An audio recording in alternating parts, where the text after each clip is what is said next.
안녕하십니까, 공병호입니다. 어제 스카이데일리 뉴스, 그동안 이제 선거 문제를 좀 공정하게 보도하기 위해서 노력을 해왔던 스카이데일리에서 아주 특종 보도를 했네요.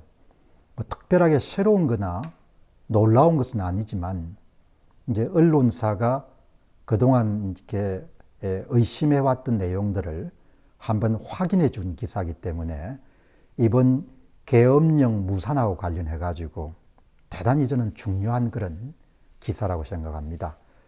어제 이 스카이데일리 뉴스는 단독 전산 조작 총선 부정 증거 잡았다, 그런 내용이거든요. 여기서 총선이라는 것은 2020년도 4.15 총선을 이야기합니다. 전산 조작 총선, 뭐 아주 새로운 게 아닙니다. 2020년 4월 10일 총선이 끝나고 난 다음에 그것을 정부가 공식적인 절차를 통해서 확인한 것이 2023년 7월 무렵입니다.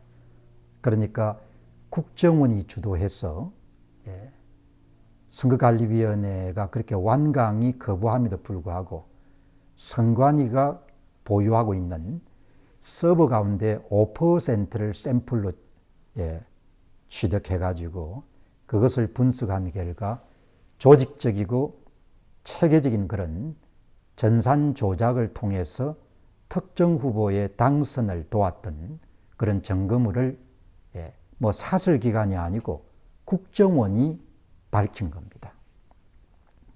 대한민국이 정상적인 국가이고 대한민국의 수뇌부가 정상적인 사람 같으면은 그것은 곧바로 국가가 사악한 내부의 적들로부터 침략을 당하는 그런 사건이지 않습니까? 그것을 2024년 7월 달에 발견했으면은 그것을 해결했을 겁니다. 그것이 해결이 됐으면은 2023년도 10월 강서구청장 선거에서 김태우 후보가 대표하지도 않았을 것이고 더욱더 중요한 선거인 2024년도 4월 10일 총선에서 국민의힘이 큰 폭으로 승리했을 겁니다. 그것을 그냥 외면하고 뭉갰던 겁니다. 이유가 뭔지는 모르겠습니다. 당시에 국정원의 담당자들이 선관위 서버에서 전산 조작을 발견한 다음에 워낙 중대한 사안이기 때문에 당시 국정원장을 재임하고 있었던 김주현 국정원장에게 즉시 보고를 했다고 하니까, 그리고 그 내용이 워낙 여러분들 어마어마한 사건이기 때문에 대통령실에 바로 보고를 했다는 거죠. 그러니까 기본적으로 보면은 대통령실이 뭉갰다는 겁니다. 국가가 내침당한 정보나 증거물을 입수한 상태에 그걸 뭉개고 그 다음에 2023년 10월 달에 강서구청장 선거를 패배를 스스로 여러분들 감당했고 그 다음에 지금과 같은 그런 혼란, 이번 계엄령 선포를 하지 않을 수 없었던 그런 딱한 상황을 만드는데 대통령실의 사람들이 기여를 한 거죠.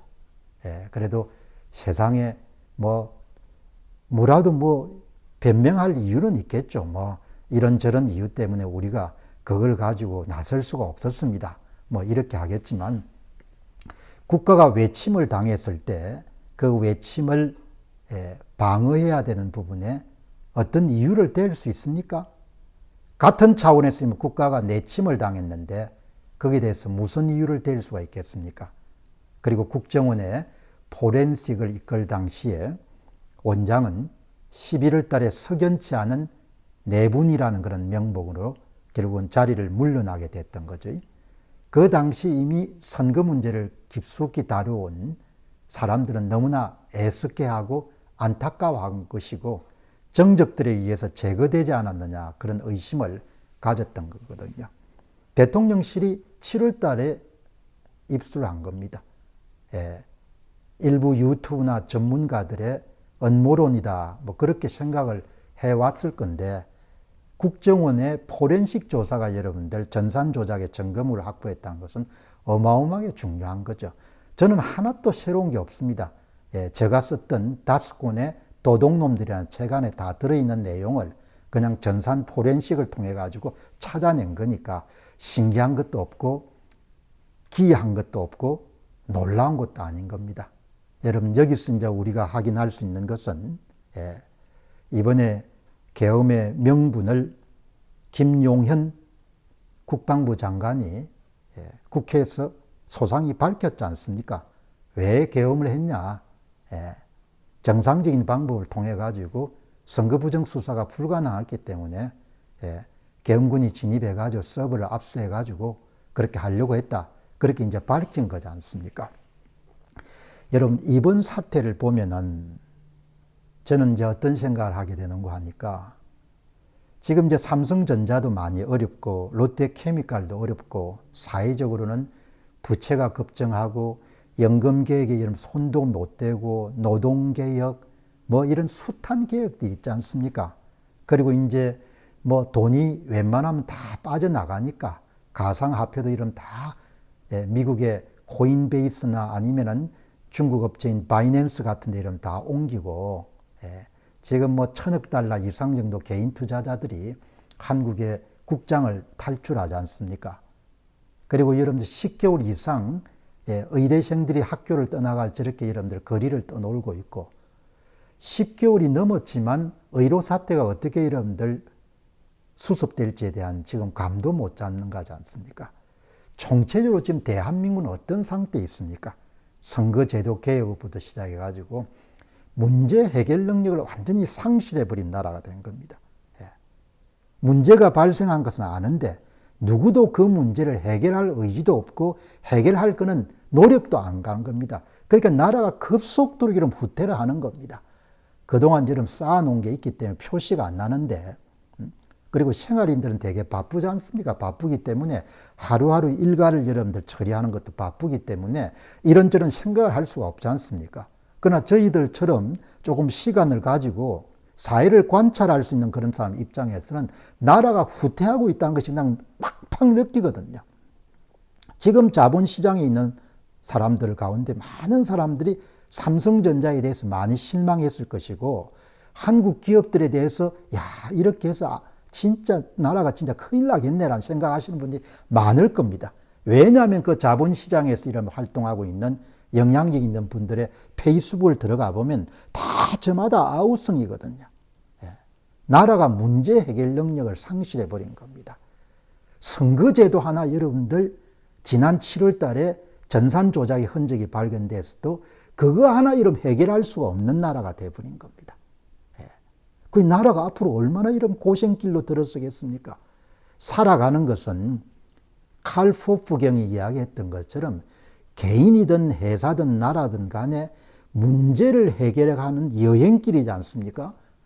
사는 것은 항상 여러분들 문제를 해결해야 되고 미래는 불확실하는 거니까 대비하기 위해서라도 현재 문제를 깔끔하게 해결해야 그래야 여러분들 그 다음에 좀 나은 나라, 나은 조직, 나은 개인이 될 거 아닙니까? 7월 달에 전산 조작을 여러분들 확보를 했는데 그 수장을 11월 달에 목을 날려버리고 마치 아무 일도 없는 것처럼 폼을 잡다가 10월 달 선거하고 이번 4월 달 선거에 대패를 하고 대통령이 완전히 식물 대통령이 돼가지고 참다 못해가 여러분 이번에 계엄령 선포를 해가지고 그냥 엉망진창이 돼버린 겁니다. 그래서 이제 그래도 김용현 장관이 그래도 군 출신답게 국회에 나와가지고 뭐 책임 여기저기 돌리지 않고 본인이 건의했고 그리고 선거 부정 문제를 해결하기 위해서 계엄을 건의를 했다. 이렇게 여러분들 딱 잘라서 이야기하니까 문제가 여러분들 복잡하지 않고 단순하지 않습니까?